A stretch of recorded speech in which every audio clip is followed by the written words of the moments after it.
Hello and welcome. I'm Barkha Dutt and you're with the Mojo Story, our independent digital platform that does a deep dive into the big stories of the day. Today we turn our focus again on the Bengal elections, and while the focus has been on Mamata Banerjee and the BJP, what's going on in the left and the Congress alliance, especially with a party called the ISF or the Indian Secular Front. Now, these are images from the brigade rally that was held by all of these parties, but at the heart of this secular front, or at least a party that calls itself a secular front, is a controversial cleric. Who is this cleric and why is he attracting the headlines? Why did someone like Anand Sharma, veteran Congress leader, actually call him communal and fundamentalist? There could be two reasons for this.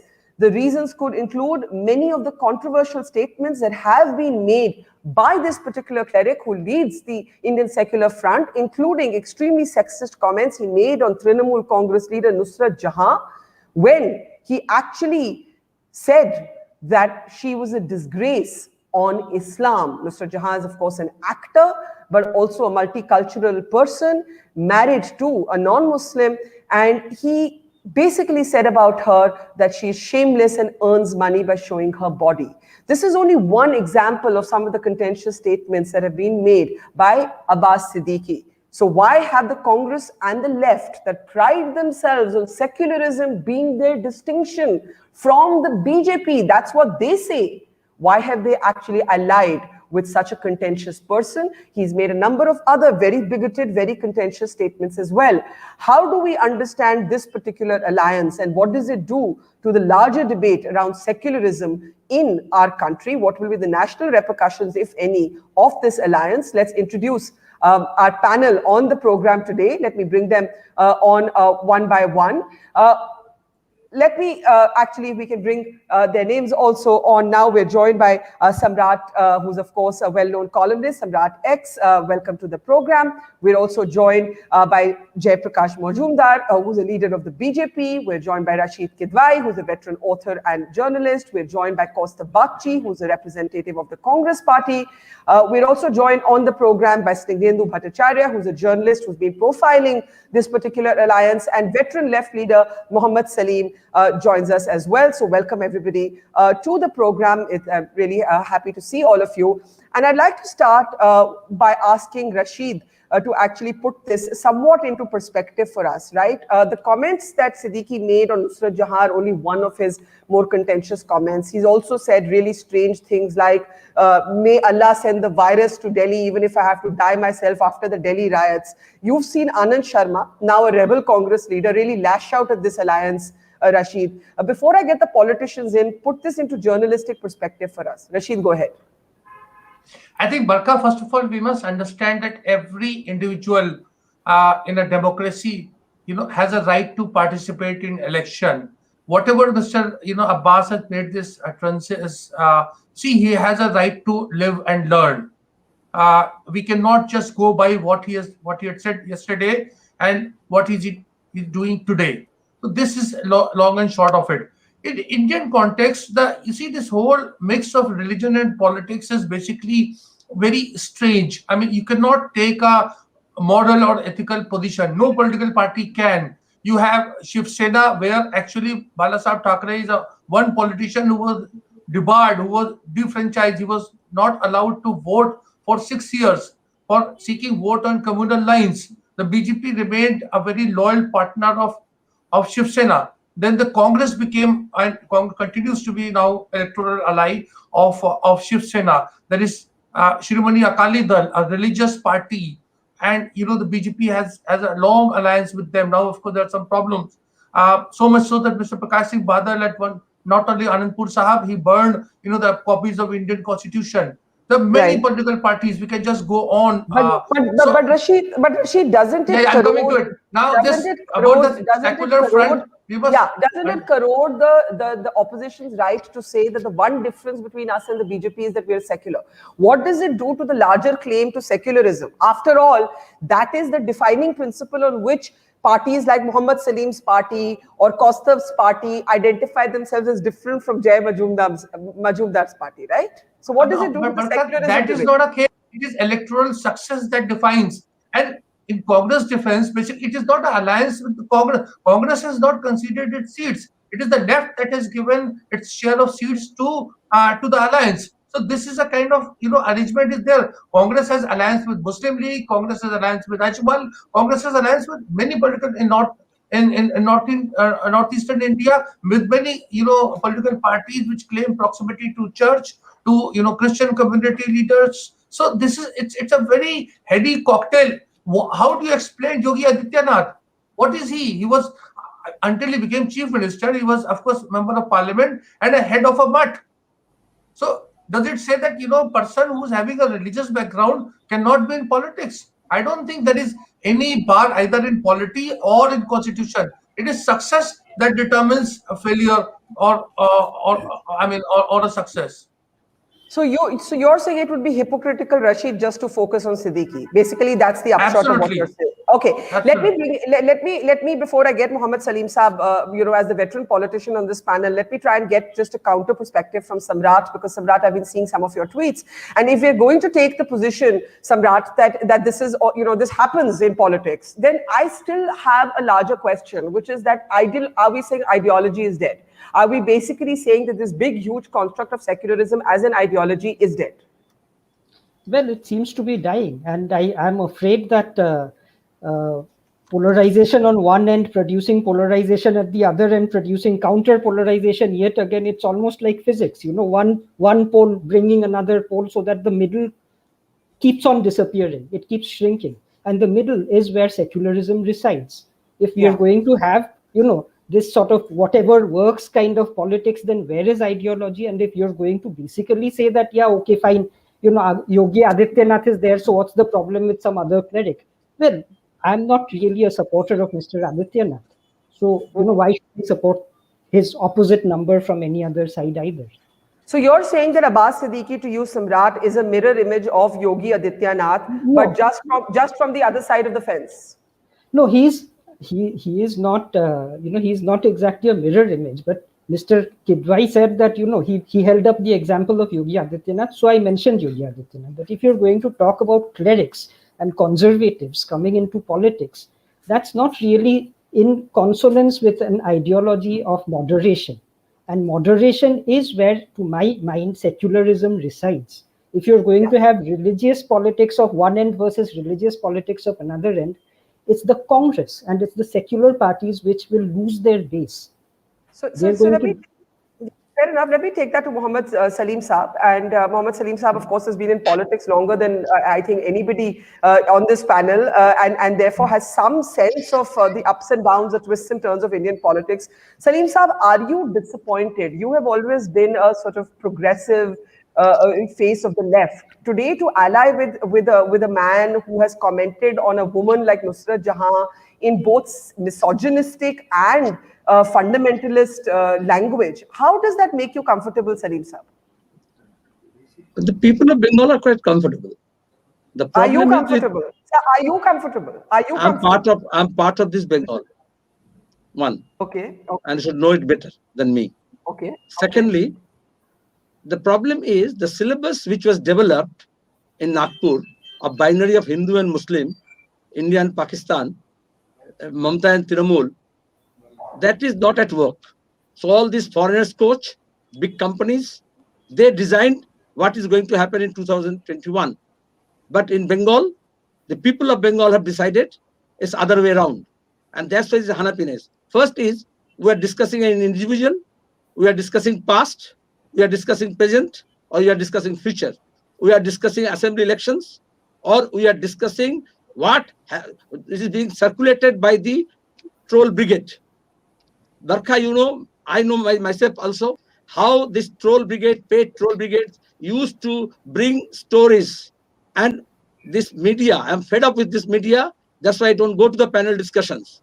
So-called intellectuals sitting on the judgment seat. I'm not passing any judgment. How come you judge a person not from what he's saying, but what this troll brigade from the youth, from the jalsas, from the YouTube, you are bringing in? Election is being fought on the question of unemployment. You are not happy to that. Election is fought on the plights of migrant workers. You are the witness. You shown the path. If after seeing your videos that both Mamata and Modi failed, the people failed, the government of India failed, and the migrant workers were being served by a section of groups, be they religious, be they political, be they communist. When migrant laborers were not made to be cut off, chopped in railway track, when Modi and Mamata was making video speeches, that time Mohammed Salim and Abbas Siddiqui, that time these Sikh langars, this our people's canteen, all this combined together. Second event, last 10 years, communal riots broke up from Malda, Kalia Chowk, North Bengal, North Dinajpur. Mamata said nothing happened. When people were suffering, Sitaram and Muhammad Salim were not allowed, CPM were not allowed. That time, the young people belonging to both communities who were committed to the society, when journalists did not go and report, these people went there. So unity is made on the ground. If the question is why these words were spoken, you talk about when the ISF was formed. You talk only onward, because otherwise you go to Babri Mosque, 500 years of history. The reactionaries, they go to the past. You're saying don't go to the past. Fair enough as a political argument, but one, as you mentioned, as a journalist, I have spent a lot of my time covering these issues of the economy, of the unemployed, of the migrant labor. So I know what you mean, but I will ask you, as an ideology-based, cadre-based party, right? We've already seen a kind of ideological compromise necessitated by the politics of the day. For example, the Shiv Sena Congress alliance in Maharashtra would be one example of that, which would not have been imaginable at one point. Do you see your alliance with the Indian Secular Front and Abbas Siddiqui as a compulsion? After all, in the emergency, the right and the left came together. So you may not be ideological travelers, but you may see it as a political compulsion, in which case you can say so. It's happened in history before. PDP and BJP have been partners, for God's sake. Entirely wrong premises. Okay. Based on what's being done in the name of so-called social engineering. Had it been done by Mr. Amit Shah, you'd have said marvelous. Had it been done by Mamata, you'd have said a masterstroke. Since it is done by Muhammad Salim or CPIM, you see the rate. One. Secondly, don't equate even Shiv Sena or PDP with ISF. Okay. One thing. Because you don't know the history of Furfura Sharif. You don't know Abu Bakr Siddiqui. You don't know the 200 years of when you divide Muslims among Deoband and Barelvi. When you talk about something from clerics coming from North India or West India, Asia, Bengal says we have a different kind of South Asian Islam, soft, not hard. It's not Yodi Agitara's Hindu here, and it's not the Afghanistan's Muslims here. Those people who are happy with Mullah Umar, those who are happy with Bin Laden, they don't want to see common believers. But communists coming together, it's ideologically in 2000 year, we passed a resolution in Trivandrum conference that combining it with class issues, we have to combine the social issues. Now, 7 years of Modi government, you see how the tribals, how the minorities, how the SCs from Hathras to Una and Delhi riots, how they are victims. Then after CA, NRC, NPR and migrant laborers, these people are coming together. Left has provided a platform where all these forces came together and formed ISF. You are one individual. You are not talking about Simal Soren. He's a tribal leader and he is sufferer of this 10 years of Mamata's misrule. And he represents the tribal organizations. There are 8 tribal organizations who are part of this ISF. There is no Muslim party, not even Muslim League. The Muslim League leader of Bengal who joined Mamata Banerjee in Nuruzzaman now switched to BJP, the president of Muslim League in Bengal unit. And now you are not discussing that. So you're saying that the focus on the secular front and making it only about Abbas Siddiqui is in fact the right-wing narrative. There are tribal leaders there are other leaders there, and this is a right-wing narrative. Okay, your point, let me take it to the panel. I'll just, before I come to the BJP leader, Samrat, are you a little more convinced after hearing Salim Saab's very passionate thing that this is cherry picking? This is cherry picking by it's a right-wing narrative, and if Mamata Mamata Banerjee or Amit Shah had stitched this together, we would have called it politics of the possible. But because the left and the Congress have done it, we are calling them ideologically sold out. And I think there's some fairness to that question, because when, even though Salim Saab doesn't like my analogy, but when Mehbooba Mufti and the BJP came together in Kashmir, it was widely hailed as a mature politics, the art of the possible, and all of that, right? So I think he's saying that we are hypocritical as journalists. Well, it is definitely the art of the possible. That cannot be denied. The question is whether it is aiding the cause of secularism in West Bengal and in India as a whole or not. Yeah. Good.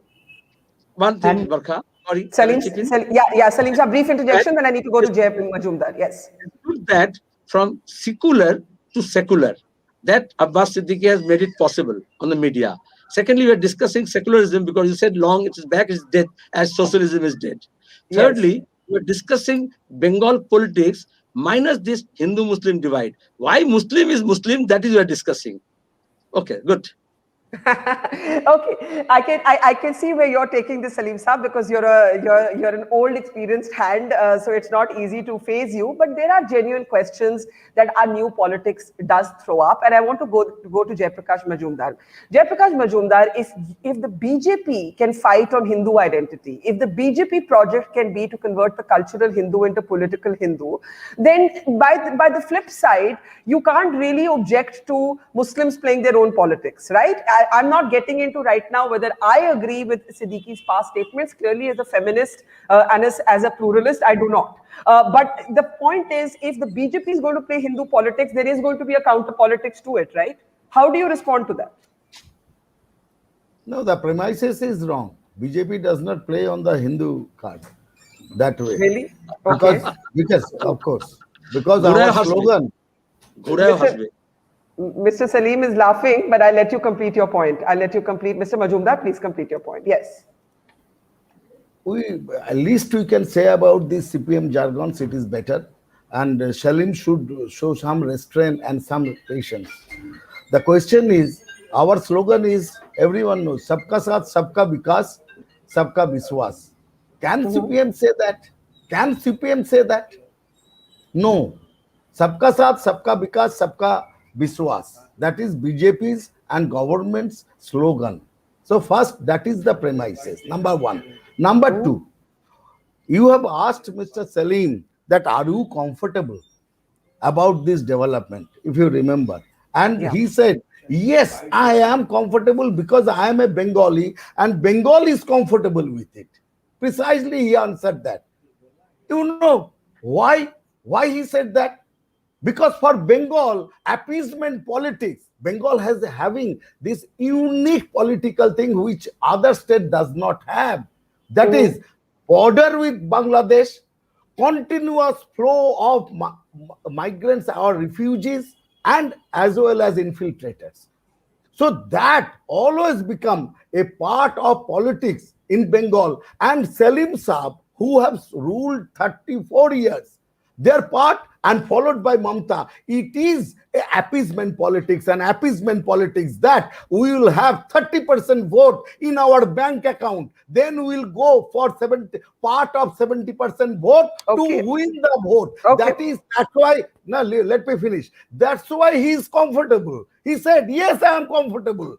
Because he is talking about Abbas Siddiqui and portraying that he is secular. You know what he said just few months back? That Allah has sent coronavirus. And for what? To kill 50 crore Hindus in India. He said it after the Delhi riots. I just want to contextualize. He said it in the context of the Delhi riots and said even if it kills me, this is what should happen in the context of the Delhi riots, which doesn't make it correct. It doesn't make it correct. Salim Saab wanted to come in, but I'll let you complete. No. I will complete and then let him come. Okay. First, let me complete. Okay. Now the question is, look, in Bengal, when these people like Salim or now Congress, and by the by, for more than 80 years, for Salim Saab, Congress was a bourgeois party. You know, we could not spell bourgeois in our college days. It's such a difficult spelling. I still can't spell it. Don't ask me to spell it. Yes, right. So Congress was bourgeois party, anti-people party, and they used to say what our Prime Minister said, Kalo hat bhenge dao, gudiye dao. Their black hand should be broken, Congress. Now they are good friend, and all hands has become Congress's white.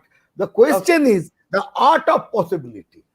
Yes. When Wesi announced 2 or 3 months back that after just Bihar election, that I am coming to Bengal for participating the election. What was the reaction from Salim Saab's party and Congress? अरे vote कटुआ आ रहा है, वो लोग vote कटुआ है. Never said that is a legitimate political party. They have the right to contest. So now you like Wesi Saab. Now the BJP suddenly likes Wesi Saab. Okay. I think Salim Saab. Only they take the opportunity. 1 minute, Salim Saab. Mr. Majumdar, sir, please calm down. This is not a television channel. We are trying to have a very calm conversation here. Please calm down. Please calm down. 1 minute. You've made a lot of very, very powerful points, and they need to be examined. And I need to go to Koustav and Snighendu, but I'll allow Salim Saab a brief response because I think there is some point here. And the question I would ask you is, on what basis do you ideologically separate yourself from the BJP when you, Salim Saab, are doing this patchwork alliance? Patchwork alliance is the word I would use for it. Would you at least concede that ideology or ideological purity or ideological loyalty is on hold? That is clearly what is evident, not just by you, by other parties too. Majumdar sir, 1 minute. Let Salim Saab respond and then I'll come back to you. Salim Saab, please. Yes. After 3 decades, you are listening this word ideology on television discussion or your portal discussion. Because you people preached that ideology has no place. I remember since the early 90s, it's only passion. Ye bhavna ki baat hai. Now, Mr. Joy Prakash has made very powerfully some silly points, not the powerful points. And one of this is vote katwa and all this. I put a challenge because after joining BJP, he has developed a right to lying. But can he produce any single sentence from media that I said this? Don't put words on others' mouth. Secondly, for 80 years, for 80 years, why we were opposed to this bourgeois Congress and now why we are joining. The same Congress he was there, and for 60 years, he opposed RSS and abused BJP, and now he switched over. So when people were being ferried in chartered plane from one party to another party, do Indians have a right to form a political party or not? One, even if they're Muslim or scheduled caste or scheduled tribes. Secondly, if they form a front comprising of so many parties, when NDA is formed, UPA is formed, when Left Front is formed, when LDF is formed, earlier both big parties used to say it's khichdi when we formed United Front or Left Front, but now you accept it. Where is the NDA partners went? Even TMC was NDA partners since beginning, since the formation of TMC, and out of its 20 years lives, they were together with Shiv Sena, Akali in the NDA, no problem. And now Mr. Joy Prakash is putting this. Where is the ideology? Where is the secularism? It is appeasement policy first. Throughout the country, that's one appeasement point. Throughout the country, BJP or RSS theory of appeasement worked. But in Bengal, because of 34 years left rule, this appeasement theory or divisory tactics did not work. After Mamata came, and RSS prescription, according to RSS prescription, with this Maulana Barkati type of people in Siddiqullah, they converted Mamata into Mamtas. And the anger against Mamata, RSS converted into anger against Muslims or Mamtas. And that's why we have to put that there is a difference between Mamata and Mamtas. Thank you. Salim Saab and Mr. Majumdar, now may I request you to allow me to go to some of the others so that we are not told that politicians or only 2 politicians have taken all the space. Koustav, very quickly to you as a congressman. The fact is that you don't have to answer me or Samrat. You also have to answer, for example, Anand Sharma, who said the alliance is against Gandhian and Nehruvian secularism. I'm just quoting him. Now, you can, of course, call him a disgruntled leader, but he was once upon a time considered amongst the closest congressmen to the Gandhi family. So, Koustav, how do you justify this as a congressman? See, the All India Congress Committee has not at all distanced it from the stand that we have taken. Now, let me be very clear. Now, we had an alliance with the CPI and the left front. Now, subsequently, this ISF got inducted, and we are in totality with this Samyukt Morcha. We are a part of the Samyukt Morcha. Now, the difficulty arises when a person wearing a skull cap and he says about Hinduism or he says about secularism. That is the difficulty. The sole difficulty arises only when a person wearing a skull cap and he tells about and he speaks about secularism. Now, what I would say is what Mohammed Salim Saab was telling, the party that he was referring to, the front, that ISF, it's I would specifically name that is Rashtriya Dalit Ekota Mancho, Akhil Bharatiya Bikash Parishad, Paschim Banga Jati Bikash Sangho, Bharatiya Jakat Majhi Pargana Mahal, Adibashi Kurmi Samaj, Jangal Mahal Mul Nibashi Ekota Mancho, Bharatiya Adibashi Bhumij Samaj, Adibashi Samanaya Mancho, SC, ST, ABC, Adhikar Mancho. These are the 9 organizations which are merged together and form this ISF. Now headed by the president, Mr. Snighendu Bhattacharya. You will find this from the rallies that are being addressed in West Bengal, right from the BJP or from by the Trinamool Congress. Entirely rallies are being carried out on the election rallies are being carried out entirely on religious polarization. Now I would challenge all the panelists, especially Mr. Majumdar. I would challenge Joydar. Joydar was once our colleague. Now he has gone to the BJP. I would challenge him. Just point out one rally where you would find Adhir Chowdhary, the president of West Bengal Pradesh Congress, speaking about religious polarization. What we are on is the developmental perspective. What we are education needs to be addressed. West Bengal, the unemployment needs to be addressed. These are the core issues that have to address. Now the sole difficulty is, I would tell you, Barkha, one thing. Barkha, you are very acquainted with this term, nepotism. Now, this nepotism has its origin from an Italian word that is nepot. And this nepote, it means nephew or bhaipo, what you would say. Now, what happened is, when Mamata's resigned, what has happened is, now bhaipo is in trouble and the source of nepotism is always bhaipo. And now she sees that she is in trouble and all her party members. I would just connect. You might find it relevant, but I would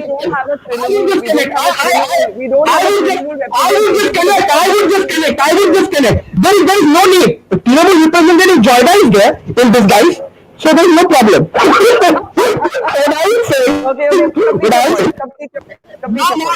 Now seeing Bhaipo in trouble, what Mamata Banerjee has seen after 2016, now suddenly BJP gets in 2019 18 seats. Now the fact is that she has to make some foothold for the BJP in West Bengal. Now that is the reason for religious polarization. That is the reason why BJP is gaining ground in West Bengal. Now you bring TLC or BJP. Pause. I have to give others a chance. Only one thing. Only 10 seconds. What Joyda was referring previously, like CPM used to call us bourgeois party or something like that. Few days back, when Banerjee was addressing the rally, there was Mukul Rai sitting on the stage. Now it was the same Mukul Rai when Siddharth Nath Singh ji had addressed a rally in Kolkata and he said Bhag Mukul Bhag, and people from the BJP were clapping their hands became red, and now they are saying Mukul Rai Zindabad. That is the hypocrisy that needs to be addressed. I want Snighendu to comment. Snighendu Bhattacharya, journalist who's been profiling this Indian secular front.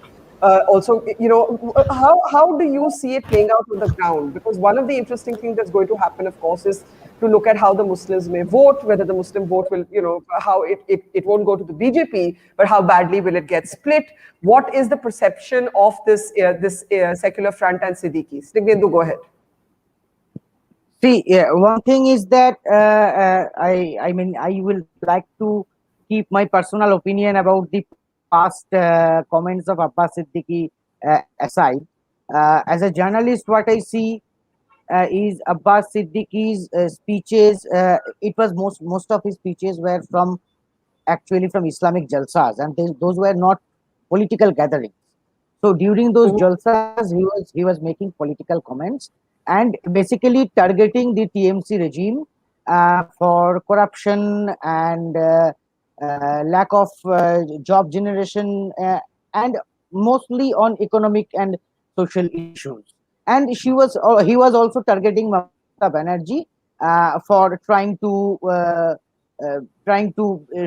appear pro-Muslim. So this was what he had been doing, and he has got a young band of followers who are very aggressive. You may call aggressive, you may call confident, of taking on strong powers. So this is what how and Furfura Sharif has a different influence on Bengal's Muslim society over a long time. It's not just in West Bengal but also in Bangladesh. Its influence is also in among some religious population in Bangladesh. Now it's not that Abbas Siddiqui represents the whole of Furfura. He represents himself, and maybe he represents some other tribal and Dalit organizations. They are also fringe organizations. Neither of them are very strong or independently recognizable, but they have come together to form this alliance. Now I will point out that one impact of the left's alliance with the ISF is that until that happened, we were all hearing ISF's probable alliance with MIM. Yes, and in with that OAC. case, Yes. ISF was going to lead the alliance, where YC said, "Ke aap honge bade bhai, we will follow you." And now, after the left has tied up with Siddiqui, we don't see MIM in the picture anymore, in the Bengal scene anymore. BJP might have been quite upset with that happening, because they were expecting YC and Brigade to come here and launch a high-pitched battle of Which would have had communal the same lines, impact as it happened in Bihar. Yeah, which happened could have helped their Hindu polarization. But see, Abbas Siddiqui is whatever he has said in the past, they are being circulated, and I think a certain sort of Islamophobia is also being generated. Let me take But this at to the Rasheed. same time, just let me points. finish just one point, that Abbas Siddiqui's recent speeches has had no communal content. His recent speeches, had it been YC, we can imagine what would have been the content. All right. Now, what I'm hearing, Rasheed and Samrat, before I go back to the politicians, are 2 points here, 3 points here. One, the secular front is more than Siddiqui. It is a number of other parties and individuals that you're not talking about. Two, talk about what Siddiqui has said since this front was formed. Don't talk about what he said in the past. And three, when other parties do it, you call it clever. When we do it, you call us sold out, right? Now, Rasheed, my question is somewhat different. My question is what this does for the national perception and the national narrative around this very corroded word secularism, right? What's happening is, and if you remember the Antony report for the Congress had said after their debacle that we are a party that's perceived to be anti-Hindu. You have people like Anand Sharma now jumping on the bandwagon and basically saying that this is going against the grain of our party. Do you think that when Siddiqui's words, even if they were prior to the secular front and the brigade rally and all of that, as Salim Saab says, will further corrode the argument that the opposition can make about being secular compared to the BJP? Won't people turn around and say, you're the flip side, you also do things for survival, you also do things when they're practically needed, etc., etc.? Rasheed. I think, Barkha, this is a very pertinent question you have raised. The Congress is becoming, a victim of its own kind of, propaganda. It had no clarity from the day one. There was Mahatma Gandhi who used a lot of, religious symbols, and so did Rajiv Gandhi when he launched his election campaign from, Faizabad, Ayodhya, promising Ram Rajya, and Indira Gandhi. I can go on giving numerous examples. And then there was the Nehruvian concept of negation of religion, which of course left also bought, that religion should not play any role. My thing is that people like Samrat and Barkha, if I will include you also, you have a very elitist way of looking at politics and political dynamics. You're not looking at the people with roots in society. Bulk of Indians are religious. They are religious minded. They are not communal. That's what I'm saying. You have to make a very fine distinction. And unfortunately, in the 72 years, nobody was able to make this fine distinction between being religious and being communal. And that is why I think today we see BJP where it is and the Congress where it is. So Congress is falling between two stools on this emotive issues because they do not have a clarity of thought. Mr. Anand Sharma, if I say so, has a case of, kahin pe nigahein, kahin pe nishana. He is also not being very, in this kind of thing and about committed towards secularism. Okay, but Rasheed, while I accept that the bland, sanitized, deracinated Nehruvian secularism doesn't work and it probably was an elite construct, surely there is a difference between being culturally rooted, between being religious and being bigoted. These comments by this Mr. Siddiqui are bigoted, right? And I'm not saying other leaders have not been bigoted. I'm not saying Bal Thackeray has not been bigoted. I'm not saying Yogi Adityanath has not made bigoted comments. I'm saying we should call them out wherever the bigotry happens, irrespective of religion, irrespective of party. That's all I'm saying. Rasheed? Barkha, again, I am saying again, I mean, please don't consider me as a bit, cynical or so. It is electoral success that defines. When somebody says, you see, when this thing is there in Kabristan and Shamshan, you see, we all get upset. But what happens when a party wins, 320 seats or so, we welcome it. We say this is a grand success. That's what I'm saying. If the left and Congress get to a position where they can hold a pole position in Bengal, we will all say, oh, what a masterstroke it was, because this fellow was going, to Wesi and that would have helped the BJP. Fair enough. So fair enough. There are just too many contradictions to be resolved in this TV discussion. I think, Samrat, you must come in on this very important point that Rasheed has made, that electoral success is a way of mainstreaming, has a way of mainstreaming and sanitizing what we call bigoted otherwise. And when it comes into the mainstream, suddenly what was once not palatable becomes acceptable as part of the political discourse. And I think Rasheed is being quite honest when he makes that point, when we see the kind of language that we have now come to accept as normal. 20 years ago, this would not have been normal, and it is electoral success that defines that. And I think there's a fair point there. I mean, however abhorrent it may be to us personally. Well, I mean, the electoral success of the BJP has come at the cost of secularism in this country and of pluralism in this country. And of course, they also say that they are the only truly secular ones and everyone else is pseudo-secular.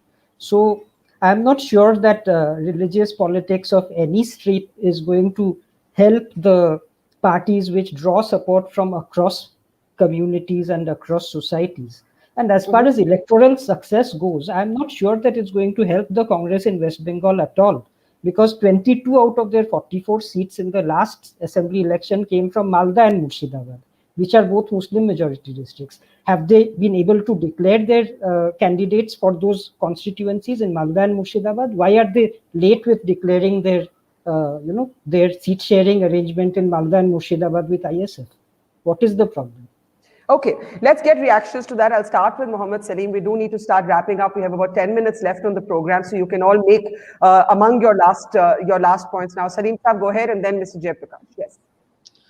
First is the very first rally of ISF after its formation in January. In February was in solidarity with Kisan movement, asking for this repeal of 3 black acts related to trade in farms, and secondly, petrol price. We are not discussing that. Journalists are supposed to report what's happening and even what is unfolding stories, emerging stories. But instead of that, now they have become, Cuts and Nagpur, the chronicle of history. They are taking this to history, but the young brigades, which we organized on 28th February, the left brigade, and comparing to that what Modi did, you are not discussing, because the BJP's entire narrative has gone hayway.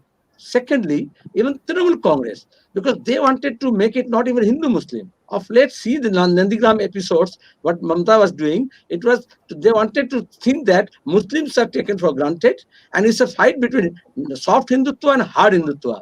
But now it is the downtrodden, marginalized section taking central stage. The big leaders, kings and queens, they thought the people will remain as pawns and they will just convert themselves from one party to another party, will continue to ride on the chariots. BJP thought they will change the color of Bengal by using chariots, Rath Yatra. But no people pay attention. Even Modi's speeches are not dull. Amit Shah cancelled his program. And now the people on the streets, they have come together. So and they are the marginalized section. Had it been done by others, you would have sent the subalterns.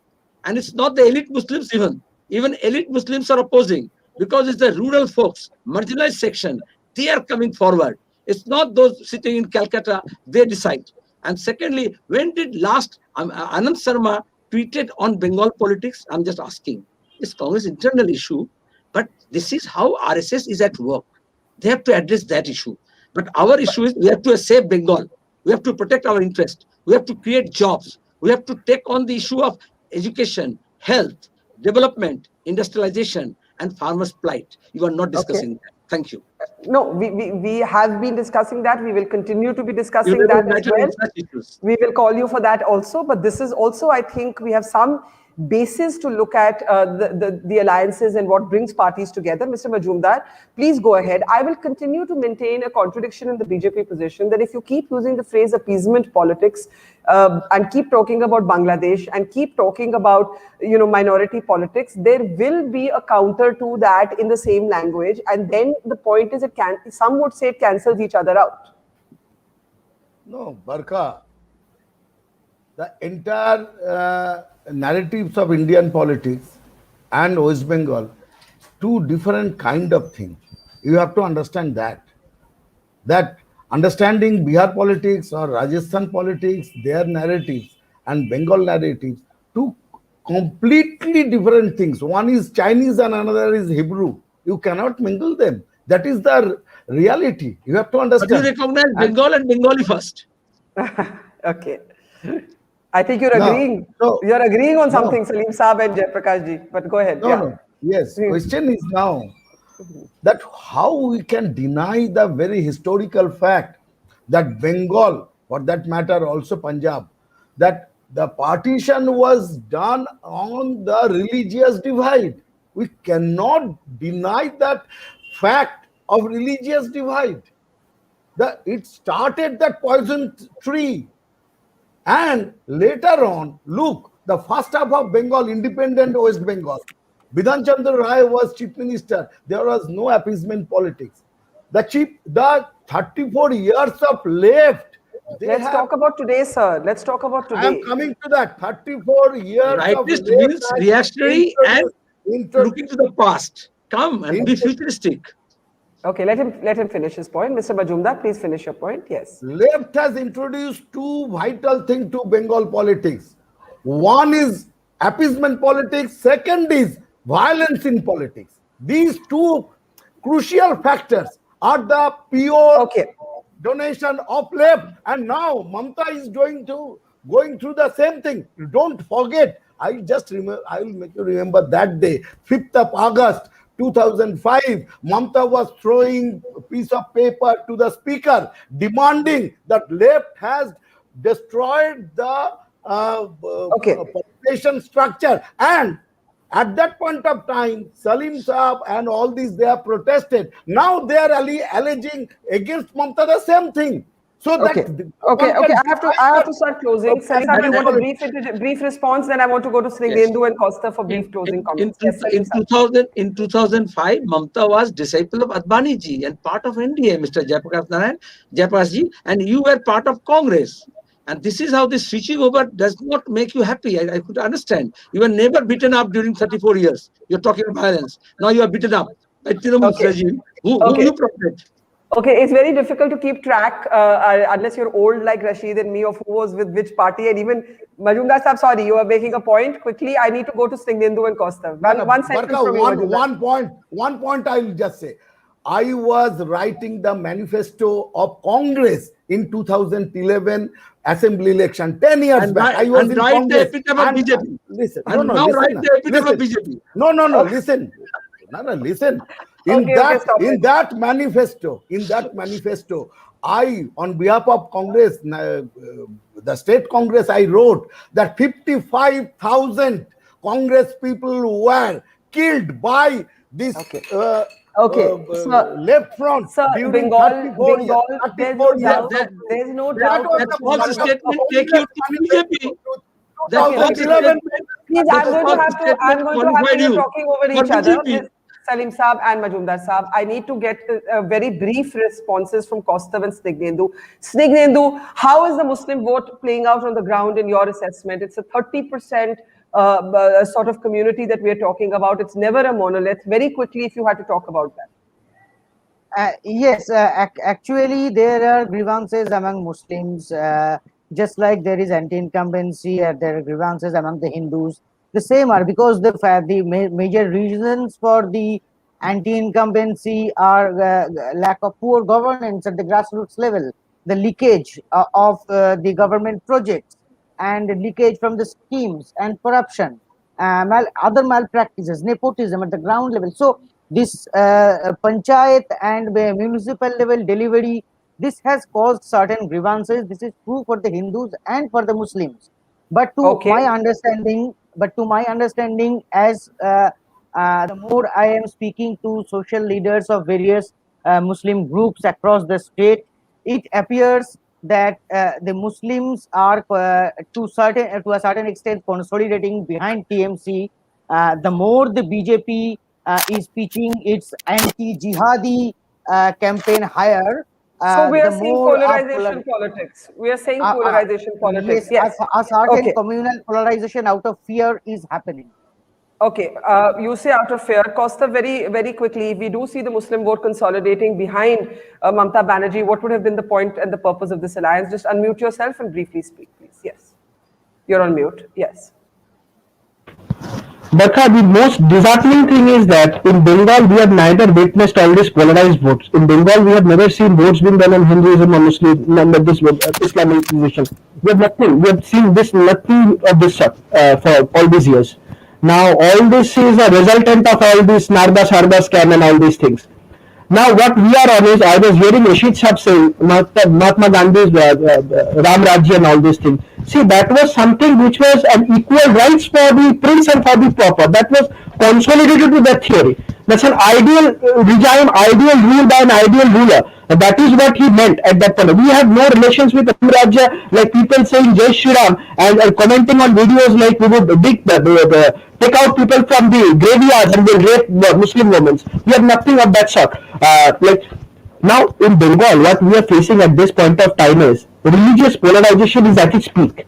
Now we hope that it does not take a shape of something like it takes Bengal onto the verge of devastation. What we are on is, we need to concentrate on the core issues that we have been addressing. We need to concentrate on the core issues, on industrialization, on the economy, on education, on health. That is what we are going to address. And in Bengal, we believe people won't vote for religious polarization. That we strongly believe. Okay, I'm going to give Rasheed the last word very quickly. I'm totally out of time. Usually polarization creates counter-polarization, and then it all depends on the numbers and the demographics. So, I think we are probably looking at a very polarized election, despite Salim Saab's sort of thing saying it should be on issues. You're going to see personality-centric politics. You're going to see some verdict on Mamata Banerjee more than on the Trinamool Congress. And you are going to see polarization versus counter-polarization. I think we're seeing that. Yes, I think, Barkha, this is a very significant election because these 5 states where elections is taking place, including Bengal, is not, not Hindi-speaking states, and the real impact of BJP in Bengal is of, great interest, whatever be the outcome, because Bengal has a very strong roots of sub-nationalism, particularly at the cultural level. So whether this kind of BJP narrative will work, will find its roots, I think that is something that will shape the country's politics for decades to come. We'll have to leave it there. Mohammed Salim, Samrat X, Joy Prakash Majumdar, Snighendu and Koustav, thank you so much. And Salim Saab, we'll get you back along with Mr. Majumdar and the Trinamool to talk about some of the other issues that you mentioned. We promised that. And thank you to our audience. We'll see you tomorrow, same time. Salim Saab, you're trying to say something. I need to take you off mute. Yes, please say. You correct the figures. That seat distribution is not correct figures. Okay, we will correct that. Thank you. That point is taken. We'll have another look at those figures. Thank you very much. And thank you for watching. Goodbye. It's great to see you here. Thank you for watching our work. If you haven't subscribed yet, don't forget to click the bell icon and subscribe to Mojo Story and support independent, robust journalism.